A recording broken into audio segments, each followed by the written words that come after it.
एक नकाबपोश आदमी न जाने कब घर के दरवाजे पर आ पहुंचा था। उसे देखते ही औरत बुरी तरह डर गई, लेकिन दरवाजा बंद नहीं था। आदमी बिना किसी मेहनत के अंदर घुस आया, मगर इस समय तक औरत पूरी तरह से गायब हो चुकी थी। फिर भी जमीन पर घूमती ऊन की गेंद ने आदमी को शक में डाल दिया। आदमी ऊन की दिशा के सहारे चलते हुए सीढ़ियों तक पहुंचा। वो महिला दूसरी मंजिल पर भाग चुकी थी। इसी दौरान एक और आदमी अंदर आ गया। पहले आदमी ने ऊन की दिशा की ओर इशारा किया, फिर दोनों धीरे धीरे दबे पांव ऊपर की ओर बढ़े। ऊन के निशान उन्हें एक बेडरूम तक ले गए। ऐसा लग रहा था कि वो बिस्तर के नीचे छुपी हुई है, लेकिन जब उन्होंने चादर हटाई वहां कुछ भी नहीं था। दोनों ने इधर उधर खोजबीन की, लेकिन कुछ नहीं मिला। तभी बाथरूम का पर्दा उनकी नजर में आया। एक आदमी हथौड़ा उठाकर धीरे धीरे पास गया। औरत वहां पहले से ही तैयार थी। उसने अचानक फ्लेम थ्रोवर से आदमी पर हमला किया, जिससे वह बुरी तरह जल गया।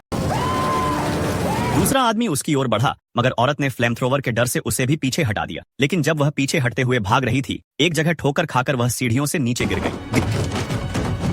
गिरने का जोरदार झटका उसे बुरी तरह से घायल कर गया। दूर से देखने में लग रहा था कि वह बेहोश हो गई है, लेकिन असल में वह पूरी तरह होश में थी, क्योंकि उसे पता था कि शिकारी अक्सर शिकार की तरह सामने आते हैं। आदमी उसके पास आया और उसे एक लात मारी। जब उसने देखा कि कोई प्रतिक्रिया नहीं आई, तो उसने पूरी तरह से अपनी सतर्कता छोड़ दी। औरत ने अचानक हमला कर दिया और फौरन भागने लगी, लेकिन वह फिर भी एक कदम पीछे रह गई। उन दो आदमियों ने उसे कोने में घेर लिया। अब उसके पास भागने का कोई रास्ता नहीं था। एक आदमी बुरी तरह जल गया था और दूसरे का कान कट चुका था। वे दोनों बहुत गुस्से में थे। अगर मालिक ने न कहा होता कि औरत को जिंदा पकड़ना है, तो वे उसे उसी वक्त मार डालते। जब वह उसे लेकर वापस जा रहे थे, एक पुलिस की गाड़ी अचानक उनके पीछे आ गई। असल में उन दो आदमियों ने जो गाड़ी चुराई थी, उसी ने पुलिस को शक में डाल दिया। पुलिस ने उन्हें रुकने को कहा, मगर वे नहीं रुके। अभी बात पूरी भी नहीं हुई थी कि औरत गाड़ी से भाग निकली। उसे डर था कि कहीं पुलिस फायरिंग में वो खुद ही न मारी जाए, इसलिए उसने किसी की बात न सुनी और जी जान से दौड़ने लगी। तभी एक आदमी ऑटोमेटिक राइफल लेकर बाहर निकला। पुलिस कुछ समझ पाती उससे पहले ही वो मौके पर ही मारे गए। सौभाग्य से एक और पुलिसकर्मी समय पर सतर्क हुआ और कार के दरवाजे के पीछे छिप गया। आदमियों की भारी गोलीबारी के सामने वो बाहर झांकने की भी हिम्मत नहीं कर पा रहा था।